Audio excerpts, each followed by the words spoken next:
I still remember the moment the street fell silent. 150 motorcycles idling in unison, their engines rumbling like a held breath, because at the center of it all stood a poor widow clutching a knitted sweater, unaware that this single, fragile act would soon summon a force powerful enough to change her life forever.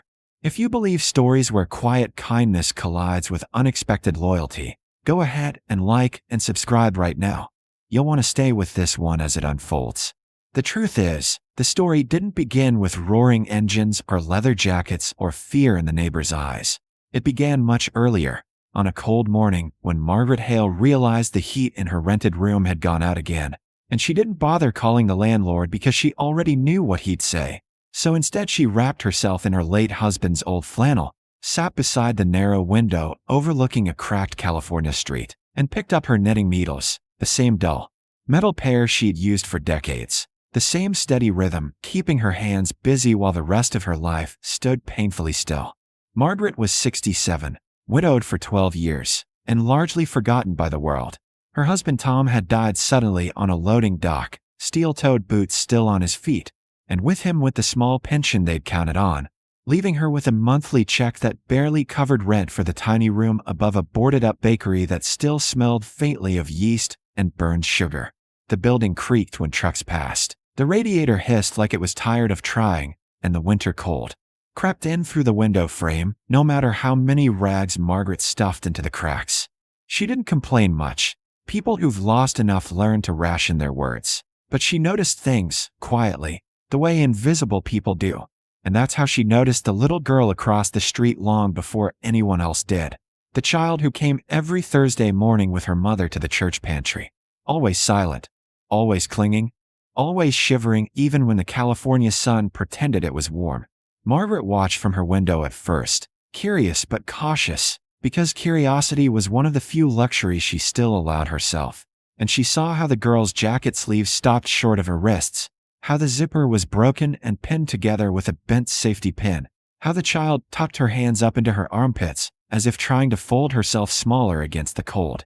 Margaret also noticed the mother, Rachel, young but worn down in a way that age alone couldn't explain, dark circles under her eyes, shoulders tense like she was bracing for something even in the safety of daylight.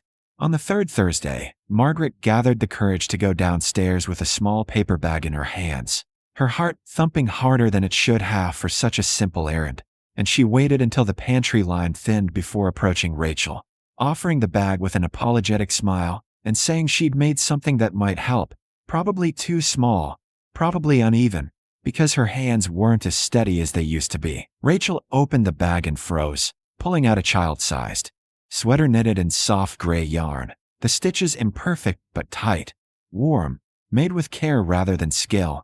And for a moment Rachel just stared at it like she didn't trust her eyes before her own began to fill with tears she tried unsuccessfully to hide.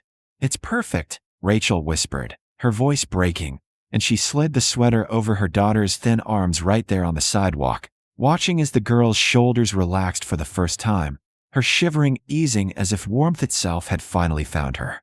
Margaret felt something loosen in her chest then, a quiet relief she hadn't known she was holding on to, and she waved it off when Rachel tried to thank her, saying it was nothing, just leftover yarn, just something to keep her hands busy. But the truth was that sweater carried more than warmth. It carried the weight of a life lived without applause, without recognition, stitched together by a woman who had almost convinced herself she no longer mattered. They spoke only briefly that day, but in that short exchange Margaret learned what the neighborhood gossip hadn't yet whispered. Rachel's husband was dead, killed 6 months earlier in a motorcycle accident caused by a drunk driver who walked away with minor injuries. And Rachel had been left with a daughter, a stack of bills, and a grief so heavy she'd barely slept. She didn't mention names or clubs or affiliations, and Margaret didn't ask, because she had learned long ago that some stories weren't meant to be pried open by strangers. After that, Margaret returned to her routine, knitting by the window, watching the street, counting coins before grocery day, but something had changed in ways she couldn't quite measure, because Rachel began waving whenever she passed, the little girl smiling shyly and tugging at the gray sweater as if to show it off, and Margaret found herself knitting smaller sweaters at night, just in case. her needles clicking softly as the cold deepened and the world outside grew sharper, harder, less forgiving. What Margaret couldn't see yet, what no one on that quiet street could possibly imagine, was that kindness had a way of traveling faster than fear, especially in families built not by blood alone but by loyalty. And somewhere beyond her narrow window, word was spreading about a child who no longer woke up shivering, about a widow who gave without asking questions, about a debt quietly forming, the kind that doesn't come with paperwork or interest but with engines and brotherhood and a promise that once made is never broken. I knew the balance of Margaret Hale's quiet world had shifted the morning the engines arrived, because even before I looked out the window, I felt it in my chest, a low, vibrating pressure that rattled the dishes and made the old radiator fall silent, as if the building itself had decided to listen. The sound rolled down the street in waves, not fast or reckless, but slow and deliberate, the way something powerful announces itself without needing permission. And when I finally pulled back the thin curtain, my breath caught as I counted them without meaning to. Rows of motorcycles, chrome glinting under the pale winter sun, leather-clad riders moving with measured purpose, one after another until the entire block was filled. 150 machines settling into place like a steel congregation. Doors slammed shut up and down the street, blinds snapped closed, and someone somewhere shouted about calling the police, but the riders didn't react. They killed their engines almost in unison, and the sudden silence was so complete it felt louder than the noise had been. Down below, Margaret stood frozen in her doorway, still wearing her worn cardigan and house slippers, a half-finished cup of tea forgotten in her hand, her eyes wide not with terror exactly, but with confusion, as if she'd stepped into the wrong chapter of someone else's life. Then one man dismounted and walked toward her alone, tall and broad-shouldered, his beard streaked with gray, his movements calm, respectful, almost gentle, and when he removed his helmet, he held it under his arm like a gesture of peace rather than threat. "Ma'am," he said, his voice low enough that only she could hear. "Are you Margaret Hale?" She nodded because her voice had abandoned her, and he reached into the saddlebag of his bike, pulling out a familiar bundle wrapped carefully in clean cloth. When he unfolded it, Margaret recognized the uneven stitches instantly. The gray sweater, slightly stretched at the elbows now, faintly scented with laundry soap, and her hands began to shake as if the cold had finally found her. "My brother's daughter wore this," the man continued, eyes steady but softened by something that looked dangerously close to gratitude. "And for the first time since her father died, she slept through the night without waking up cold." Behind him, other riders stepped forward one by one, not crowding, not speaking, just placing items quietly at Margaret's feet. Grocery bags heavy with food, a brand new winter coat still bearing its tags, a space heater boxed and sealed, envelopes slid onto a small table by the door without names or explanations. No one filmed it, no one raised their voice, and no one treated it like a favor being done. It felt more like a correction, as if the world had noticed a small imbalance and decided, collectively, to set it right. The man with the gray beard lingered for a moment longer, glancing up at the windows where frightened faces washed from behind curtains, then back to Margaret. "Angels don't forget who protects their own," he said quietly. "And today, that's you." With that, he stepped back, replaced his helmet, and the riders mounted their bikes again. Engines roaring to life not in chaos but in harmony, the sound rolling away just as deliberately as it had arrived, leaving the street stunned, emptied, and somehow changed. In the days that followed, the ripples became impossible to ignore. The landlord appeared unannounced to fix the heater and apologize for the delay. The pantry volunteer slipped extra bags into Margaret's hands. Her rent notice arrived lower than expected with no explanation, and every winter after that, one motorcycle would pass her window once, slowing just enough to be seen before disappearing down the road, a quiet acknowledgement rather than a warning.